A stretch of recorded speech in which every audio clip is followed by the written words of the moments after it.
I shot a capitalist, and the second I got arrested, I sent a message to the world through the media. I will give $100 million to whoever gets me out of here. $100 million! Just 2 sentences, but it was enough to make the SWAT team realize how serious this was. The problem? It was live. Terrorists around the globe caught wind of it and immediately went into action. On transport day, every SWAT officer was on high alert. Once I made it safely to the federal prison, I'd be looking at life behind bars. But they didn't count on the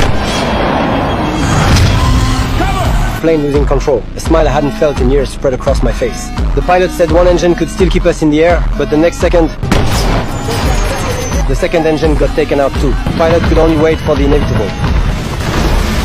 With the air transport blown, SWAT mobilized every available unit and switched to ground convoy. When they reached an intersection, a homeless guy suddenly blocked their path. Officers moved in to clear him out, but the next second, an 18-wheeler came barreling through and smashed the convoy apart. Inside were dozens of heavily armed terrorists, and that was just a taste of what money can buy. After the terrorists had SWAT pinned down, they broke out the rocket launchers.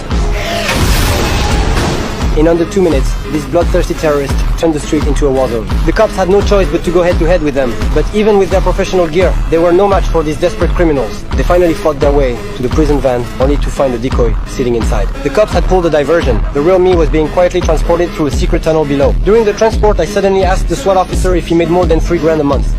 Not even overtime.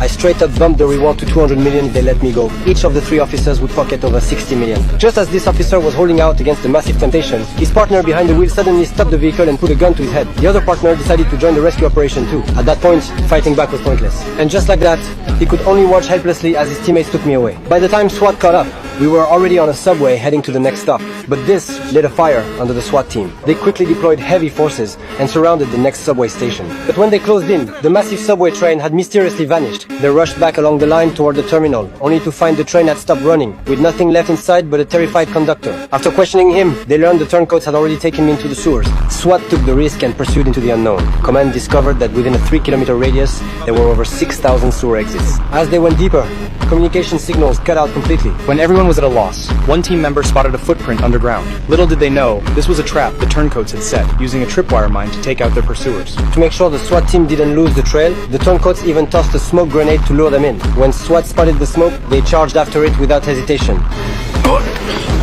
By this time, the turncoats had reached the sewer exit. They sealed the iron door with a massive lock and took off with me. When SWAT reached the exit, they found the lock was bulletproof. So they quickly went back, pulled a mine off the wall, strapped it to the door, and fired. The door blasted to pieces. But my extraction plane had already arrived right on schedule. To evade pursuit, the pilot actually chose to land on a 4-lane highway, barely 10 meters wide. During the descent, touching any obstacle meant instant death for everyone on board, and I could